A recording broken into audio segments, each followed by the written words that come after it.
CMRL Exalogic മാസപ്പടി കേസിൽ നിർണായക നീക്കങ്ങൾക്ക് എൻഫോഴ്സ്മെന്റ് ഡയറക്ടറേറ്റ് SFIO കുറ്റപത്രം വിശദമായി പഠിച്ചു വിവരങ്ങൾ കണ്ടെത്താനാണ് ഇഡിയുടെ ശ്രമം. കേസുമായി ബന്ധപ്പെട്ട ചോദ്യം ചെയ്യേണ്ടവരെ സംബന്ധിക്കുന്ന വിവരങ്ങൾ ഈ രേഖകളിൽ നിന്ന് ലഭിക്കും എന്നാണ് അന്വേഷണ സംഘത്തിന്റെ വിലയിരുത്തൽ. വിപിൻ സി വിജയൻ ചേരുന്ന വിവരങ്ങളുമായി. Vipin, good morning.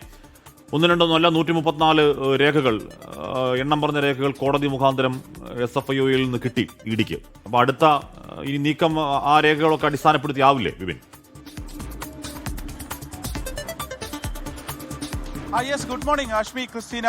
ഈ 134 രേഖകളും ലഭിച്ചു കഴിഞ്ഞു ഇഡിക്ക്. ഇനി അത് വെച്ചുകൊണ്ടുള്ള ഒരു പരിശോധന, അതായത് CMRL എക്സാലോജിക് കേസുമായി ബന്ധപ്പെട്ട് അതിന്റെ സാമ്പത്തിക ഇടപാടുമായി ബന്ധപ്പെട്ട് ഏറ്റവും നിർണായകമായിട്ടുള്ള ദിവസങ്ങളിലേക്ക് കടക്കുന്നു എന്നുള്ളതാണ് എടുത്തു പറയേണ്ട ഒരു കാര്യമുള്ളത്. കാരണം വീണയുടെ 29-ാം തീയതിയാണ് ഇനി ഹാജരാകാൻ പറഞ്ഞിട്ടുള്ളത്. അപ്പോൾ നാളത്തേക്കുള്ളിൽ ഇതുമായി ബന്ധപ്പെട്ടിട്ടുള്ള പ്രാഥമികമായ പരിശോധനകളെല്ലാം പൂർത്തിയാക്കുന്നു. ഇതെല്ലാം വിശദമായിട്ടൊന്ന് പഠിക്കുന്നു. ശനിയും ഞായറും ഇഡി ഓഫീസ് അവധിയാണ്. 29-ാം തീയതി വീണ്ടും വീണ ടി ഹാജരാകുന്നു എന്നുള്ളതാണ്. 2016-ൽ വീണ ടിയുമായും 2017-ൽ എക്സാലോജിക്കുമായിട്ടും ഉണ്ടാക്കിയ കരാറിന്റെ രേഖകൾ, ഒപ്പം തന്നെ ഈ CMRL പണം നൽകിയെന്ന് പറയപ്പെടുന്ന ഈ ഒരു മാസപ്പടിയുമായി ബന്ധപ്പെട്ട എല്ലാ വിവരങ്ങളും ഒക്കെ തന്നെ ഈ 134 രേഖകളിൽ ഉണ്ട്. ഈ കരാറുമായി ബന്ധപ്പെട്ടും ഒപ്പം തന്നെ ഇവരുടെയൊക്കെ തന്നെ മൊഴി SFIO ഇതിനോടകം തന്നെ രേഖപ്പെടുത്തിയിട്ടുണ്ട്. അപ്പോൾ ആ മൊഴികളും ഇപ്പോൾ ആദ്യം വീണ ടി ഉൾപ്പെടെയുള്ളവർ മൊഴി നൽകിയിട്ടുണ്ട്. ആ മൊഴികളിലും തമ്മിൽ ഏതെങ്കിലും രീതിയിലുള്ള വൈരുദ്ധ്യമുണ്ടോ തുടങ്ങിയിട്ടുള്ള കാര്യങ്ങളൊക്കെ ഈ ഒരു പരിശോധനയിൽ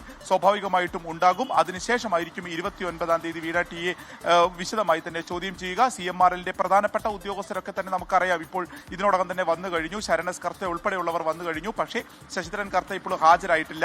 ഈ ഫിനാൻഷ്യൽ ഓഫീസർ മുതലായ ആളുകളുമായിട്ടാണ് ഈ കരാർ ഉണ്ടാക്കിയത് എന്നുള്ളതാണ് ഇതിന്റെ ഡയറക്ടർ ബോർഡ് അംഗങ്ങളൊക്കെ തന്നെ പറയുന്നത്. അതുകൊണ്ട് തന്നെ കഴിഞ്ഞ ദിവസം സുരേഷ് കുമാർ, അവരുടെ സീനിയർ ഫിനാൻഷ്യൽ ഓഫീസർ സുരേഷ് കുമാറിനെയൊക്കെ വിളിച്ചു വരുത്തി ഇഡി ചോദ്യം ചെയ്തിരുന്നു. ഇന്നും കൂടുതൽ ഇതുമായി ബന്ധപ്പെട്ട CMRLന്റെ ഉദ്യോഗസ്ഥർ എത്തുമെന്നുള്ളതാണ് നമുക്ക് അറിയാൻ സാധിക്കുന്നത്. അതിനുശേഷം ഈ രേഖകൾ കൂടി വെച്ചുകൊണ്ടുള്ള പരിശോധനകളിലേക്ക് ഇഡി കടക്കുന്നു എന്ന് പറയുമ്പോൾ ഏറ്റവും ഗൗരവമായ ദിവസങ്ങൾ തന്നെയാണ് ഇനി വീണ ടി ഉൾപ്പെടെയുള്ളവരുടെ മുന്നിലുള്ളത്.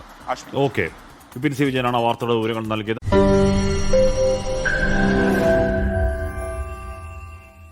ലോകത്തെവിടെയായാലും ഏത് സമയത്തും 24 വാർത്തകളും ഓഗ്മെന്റഡ് റിയാലിറ്റി പാക്കേജുകളും എക്സ്പ്ലെയിനറുകളും വിശദമായി കാണാൻ ഞങ്ങളുടെ YouTube ചാനൽ നിങ്ങൾക്ക് സബ്സ്ക്രൈബ് ചെയ്യാം.